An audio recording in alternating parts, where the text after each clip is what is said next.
All right, good afternoon, everyone. I'm in the center. So Mr. Munot is on my right side and I'm the right side of Shankar Sharma. So it's a very important session where we will be talking about where markets are headed, what are the themes which essentially are crucial for India, what you should do with your portfolio allocation, and for next 5 to 7 years, which are the asset classes which in a sense are likely to make money. But I just want to set the context here. We're celebrating the 10th anniversary of IEC, and one sector which has seen really magic happen in last 10 years is the entire capital market space. Stock markets are booming, SIP flows have really multiplied. What was always a backbencher conversation in terms of where to invest, how to invest, now kya lene ka has become a center stage in just about every major conversation. So in this market, where do we stand and where are we headed? That really would be the focus of this chat with Shankar and with Navneet. So, Mr. Munot, 10 years ago, the entire mutual fund industry was about 10 lakh crore. Now the assets under management for SBI are nearing 10 lakh crore. It's just been a magical journey for the entire mutual fund industry. Thank you so much, Nikunj, and the role that you have played. Many compliments on the 10th edition of IEC. I remember our AUM, as he mentioned, of the industry was 10 lakh crores, and we have added more AUM as an industry in last 12 months. So the AUM that industry has added in last 12 months is more than the total size of the industry 10 years back. Another heartening number is the equity AUM has now touched 39 lakh crores. That number was 3 lakh crores 10 years back. So what a journey it has been. And more heartening is the way money is coming in. You just said that कहीं भी देखते हैं तो लोग पूछते हैं क्या बोला आपने? क्या लेने का? ऐसा नहीं है. लोग बोलते हैं म्यूचुअल फंड सही है, SIP किया क्या? And I think that has been the biggest revolution in India, the financialization of savings. In fact, I call this even the equitization of savings, because the equity allocation in household balance sheet in India 10 years back was 2.5%. It has reached now 5%, but we have a long way to go. We feel very happy as an industry on the efforts that we have made with people like you, all our distributors, advisors, and the entire ecosystem, but we have a long, long way to go. And I think Indians need to own a lot more of the entrepreneurial energy of this country and need to participate in the growth prospects of this country, and that's what our industry has been driven by. Shankar, again, the 10-year comparison, 10 years ago it was small, now it's growing. If hypothetically we are engaging in a similar conversation on the 20th anniversary of IEC, what do you think we are likely to be discussing in terms of a market level, SIP number, and equity as an asset class? No, I think SIP number, Navneet is far better placed because he has the pulse of the retail investor. All I can say is that 10 years is your anniversary, and congratulations for that. It's a fabulous show, as we were discussing over lunch. But the Indian capital markets have had a journey even prior to that. We started in, let's say, the late 80s or the early 90s, which is when I entered the markets. And since then, and the reason why I left a pretty good job and entered the rough and tumble world of the stock market back then, it was not a legitimate profession, I can tell you. In Gujaratis, they used to say that the kid who could not finish school used to join the stock market. I'm sure you're well aware of that. It was no place for an MBA and all those kinds of things. The reason why I did that was that I had exactly the same view as I have today, that India is going to be a fabulous, significant stock market, and I want to get in as early as possible at the basement or basement minus 10 level. And I was 26 and a half when I left my job. Since then, I have not had a moment to regret it ever. And I don't think anybody entering it at 26 and a half today will have anywhere close to something called regret. Because many people ask me that, sir, you are lucky that you guys entered, when the boom was just starting. We are now late in the game. And I tell them, in some senses, yes, but in some senses, we were probably too early. Because this whole market infrastructure, the size and scale of companies, therefore the size and scale of opportunities is so much bigger. And opportunity breeds the chance to make big money. If your market cap of India itself was whatever when I started, maybe $20 billion, can you make $5 billion? You cannot own 25% of the market. But today 5 billion is peanuts. We're on a 4 trillion market cap. So the size of the pie has expanded so much that even if you are a minorly successful investor, you're looking at making a significant part of that pie chart. As opposed to back when we started, you had to be extraordinarily smart to get even somewhere in life. So in fact, the opportunities are ahead and significantly more than what we enjoyed in the last 30 years. So then why every major brokerage firm or analyst is of the view that Indian markets are good, but they are expensive? They are trading above historical averages. I will steal a line from Navneet that it is important to have Josh in the market, but it is also important to have Hosh in the market. So everybody is losing their Josh, but Hosh also. But that is how markets are, na, Nikunj? I mean, we have seen journeys. Josh and Hosh both are lethal combinations. One alone is okay, but both together is a Molotov cocktail. Again, remember one thing, and I do believe this, and I'm writing a blog on this, which hopefully next week will get published, is that we must have bubbles in markets, because when they burst, they will leave behind some growth. Nothing deflates 100%. Like if you have a bubble in infrastructure companies collapse. But the roads they built, they will be there. The assets that get built out of a bubble remain there. Out of the bubble of .com, still emerged a fantastic thing called the internet. Something good will come out of it. So let's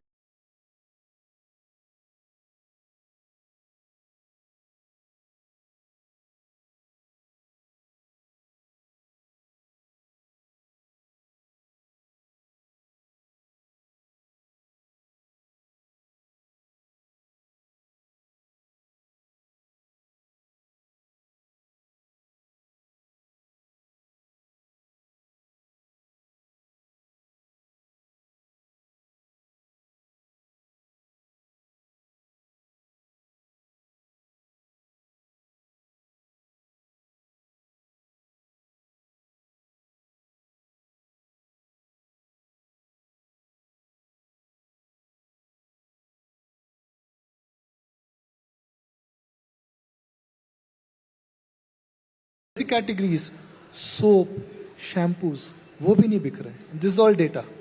So Shankar talked about that he entered market like late 80s, early 90s, and what a fabulous journey India had. And as a small kid, I started watching market in early 80s, very small kid. And Sensex was 400, Nifty wasn't there. Sensex was 400, and we have seen the journey from 400 to 4,000, 4,000 to 40,000, and 40 to 80. And during this period, there would have been many quarters where we discussed something like this: why soaps are not selling, or why the IIP is lower, or the rates have gone up, or inflation. Many things in the world, many things in India. But in the same period, we have seen the journey of 400 to 80,000. We have HDFC FlexiCap Fund, which is celebrating 30 years of existence next month. In this 30 months, if somebody did an SIP of 10,000 rupees per month, is almost worth 20 crore rupees today. Now, I'm from mutual fund industry. As a responsible fund manager, I have to say mutual funds are subject to market risk. Please read the offer document carefully, because I'm giving you the past data and they may not guide where the future would be. But what it shows is the compounding story India has. And there are very few, and Shankar can add more because he invests globally. Other than United States, there are not many countries on the planet Earth which have done something like this, where an economy is growing consistently at a very decent pace, nominal GDP growth of 10-11% over 30 years. You have a corporate sector which can convert that growth into their revenues and profits. And you have a capital market where those profits get converted to the return to the minority shareholder. And then your mutual fund industry which delivers those returns to an investor who invests only 500 rupees per month. This hasn't happened in many places. There's no reason to believe that next 30 years won't be as exciting. There would surely be several quarters like this. It's not a linear, that's the nature of the beast, as Shankar rightly mentioned. You will have those bubbles, you will have those busts, but that's the nature of the beast. But between that, the real trick is just staying invested and reaping the benefit of the growth prospects that India has. So specifically, Navneet, about this cycle, assuming that this cycle was born in the throes of COVID, it started in 2020 or 2021. Every bull market has an age. It follows, it mounts the wall of disbelief. Then there is participation. then there is excitement, then there is bubble, and then there is a bust. Where are we in this bull market cycle? No, I think we are seeing a cyclical slowdown. I don't think it is structural, maybe for a variety of reasons. I'm sure several other speakers would have talked about it. Maybe the urban consumption has moderated from the growth that it had for a variety of reasons, including maybe, I think, intended tightening of lending to households, particularly the unsecured lending, that may have some consequences. Some people are saying, I really don't know whether there's a correlation, but the money that has been lost by retail traders in the F&O market, maybe that could have got into consumption because that got probably concentrated in few hands, and they are not spending much. Wherever they are spending, a house in South Bombay or a luxury car, I think those markets have been doing well. Because of the elections, I think the finance minister has mentioned that I think the capex got a little slowed down. I think once you see those orders and the other things fall in place, and now with maybe the inflation easing, and if we get lucky on that and the monetary easing cycle starts, I feel very positive about the next year. I mean, there are challenges in the world. The kind of transformations, the pace of change is accelerating, whether the geopolitical, whether it's technological, what's happening in the world of AI, all of those will have massive repercussion. But I think India has always come out well, and I don't see any reason. Shankar, you've been a big votary of market cycles. Over the years I've interacted with you. You've said that, look, the nature of equity market is that they follow a cycle. This cycle also will have a time, or this cycle will have a level. So if this bull market, which was born in the throes of pandemic, 2020, 2021, how long before this bull market reaches its climax? That's a good question. And I've written on this theme in the last few months that typically a bull market has a life of between 4 and 6 years, if you look at long-term history. Bear markets run between a few months to maybe 2 or 3 years. COVID lasted 1 month, okay, which was, I think, my view, bigger than a nuclear war itself, because nuclear war will not flatten the whole world. This one flattened the whole world, and it lasted one month precisely. I think the complexion of bull markets and bear markets itself has changed. It no longer will be a grinding bear market that we have been used to. Because of the reason, and there's a longer discussion which maybe we should have at some other point, but because we have weaponized something called interest rates. Earlier, interest rates used to be a blunt instrument as we grew up learning in economics. Now they become a scalpel, they become a razor, they become like a machete. When they take it to a problem aggressively and they hack the problem down, it's become a sharp instrument. Because of that, the bear markets are scared that if we become too bearish, we'll be caught napping, which is exactly what happened at the bottom of the COVID cycle. So with that being said, we think, I mean, at least my view is, we are in the 5th year of the bull market that started in 2020.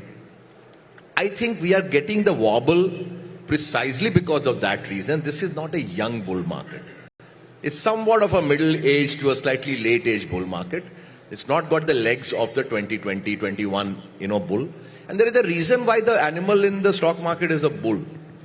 Bull cannot run too fast for too long. Otherwise, we would have had a horse as the let's say, the animal to represent a bull market or an upward market. So bull and a bear both are short-sighted. They are heavy animals. They are not very fast for long periods of time. They are ferocious, but again short-lived. So we are probably a middle-aged bull market. We might have a stumble. I think the GDP or this enthusiasm, bubble, josh, hosh, whatever you're saying is all symptoms of that problem. I wouldn't be surprised if we, not on an index, but maybe individual stock basis, fall 20, 30, 40%. I think it's good if such things happen. Let retail investors also learn that when you're out playing cricket, you will get hit on the body and the head. There is no escaping that. You will become a better batsman when that happens. Instead of playing on feather beds with Ranji Trophy level, go to Australia and Perth and make 100. What's wrong with that? So I would welcome that. I will get hurt too. I will also lose money. But I welcome such opportunities to sharpen my skill. So if you look at a loss as a tuition fee instead of as a loss, you go to school, do you think your loss is a tuition fee? No. You want to give tuition fee. It's the same as a tuition fee, expensive one, but pay it. So I think we are towards the later end of this bull market. We might have a breather We might have a time-wise correction. I don't think it's a crash. I really would be very surprised because there's no condition that justifies that thesis. But we might take a breather for 6-8 months or for a year. I would not be surprised if that were to happen. Return expectations are off the charts. Navneet and I were just there, and somebody was talking to us, and he said made only 50%, and Navneet was saying only.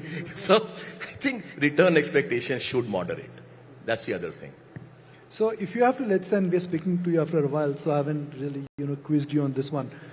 If you have to, let's say, advise, and again, you are a big believer of macro and then connecting with the trends, what is looking good in the short term? When I say short term, less than 1 year, medium term, which is 3 to 5 year, and what is looking good for long term, which is 5 year plus, and not asset classes, maybe themes or ideas.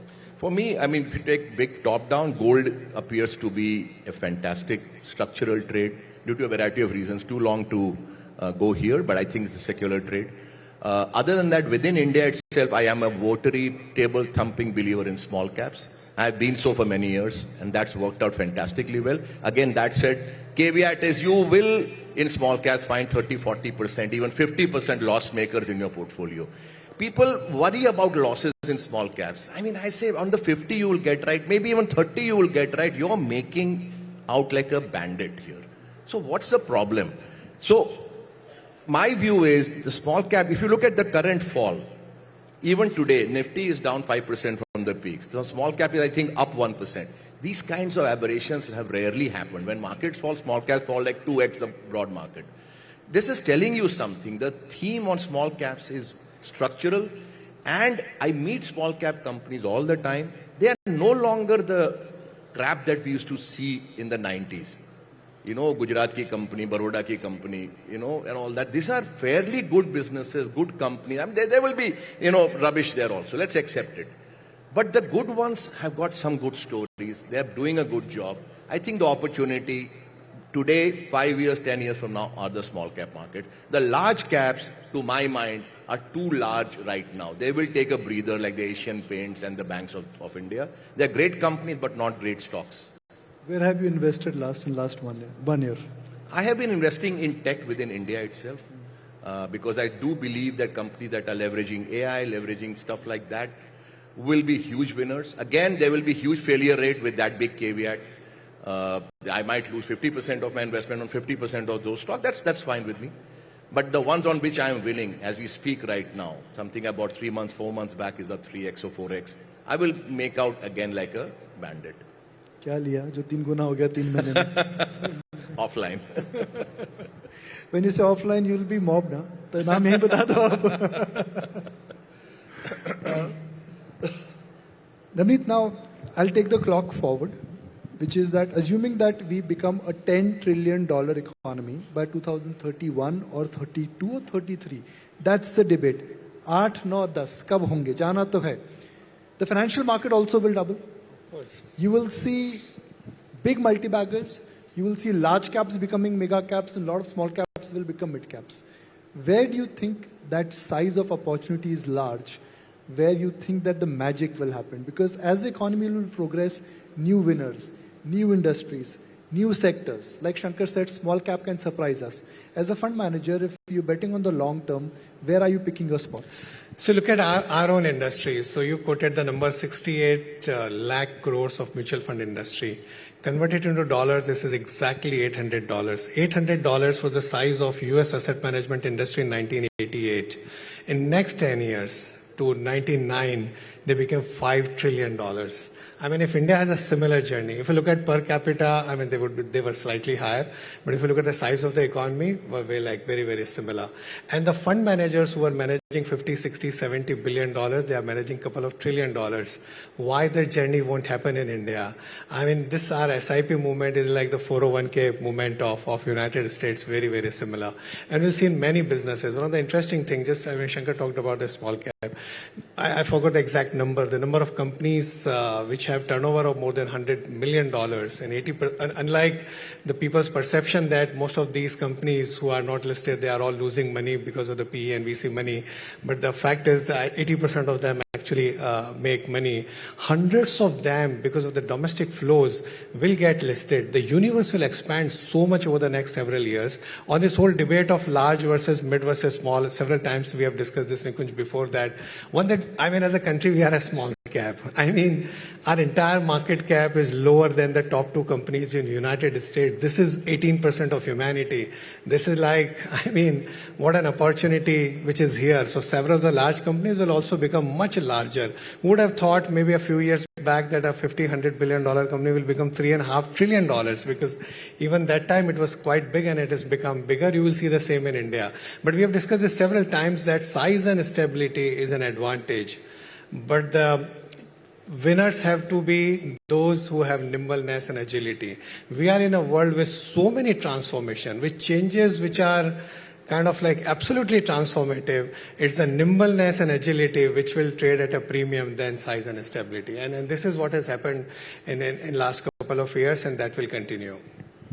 Give me one structural theme for India apart from financials and one cyclical theme in this market for next 3-5 years. I think the cyclical is, if I look, and which is both short as well as medium and long term, that in next 20 years, China will lose 20 crore people in its workforce because of the aging. And now the population has started declining. India will add exactly the same number, few million here and there, 20 crore people to its workforce. So 20 crore addition and 20 crore deletion. So if somebody has to produce now, despite all the efforts that Trump will make, and I'm sure they will have some success on reshoring or friendshoring and whatever. But India really has once in a generation, once in a lifetime opportunity to get manufacturing back, which we completely missed. If you see the history of the world, countries go from agri-society to a manufacturing to a services. We leapfrog from agriculture to services, but we miss the middle of that. There's a possibility in next few years, and now that the relationship between the two countries are improving, there's a possibility that I think over the next several years, we have a lot of opportunity in that space, what India can manufacture, not only for India, but also for the rest of the world. Shankar, before we wrap the discussion, I'll just narrow it down to next year, which is 2025. Now, 2024, the current year, was dominated by election talk. Then it was dominated by central bank communication. Then it was dominated by this earnings slowdown which happened 2 quarters ago. What do you think for 2025, which is the coming year, could be that element of volatility? What could be that event which could inject volatility? If you're talking India, I think all the eyes are on that one number which is GDP growth, and of course second number is corporate earnings growth. On both, my thinking is more, let's say, less than hyper bullish. I think we are in for a period of moderation. We have been driven by government capex on the growth numbers of GDP. That is a good thing to do out of a problem like the pandemic. I get that. That cannot remain a steady state situation given the deficits that we have been running. Once that moderates, and it's been already moderating, you will see a lowering of headline numbers of GDP. I think that is reflecting already. Corporate numbers are also going to reflect that. Therefore, I am saying next year will be a quieter year for the Indian markets, at least for the large cap areas. Small caps, they don't really care much about GDP number. They are in their own neck of woods. They have specialities, some of our exports. So they have a different trajectory, good or bad. But for large caps, I am less than hyper bullish. I think we are in for a period of maybe stagnant markets next year. What about the change in United States? A new president takes over. He's already communicated that what he wants to do and what his view of the world is. Are financial markets factoring in what Donald Trump could do or his will attempt to do?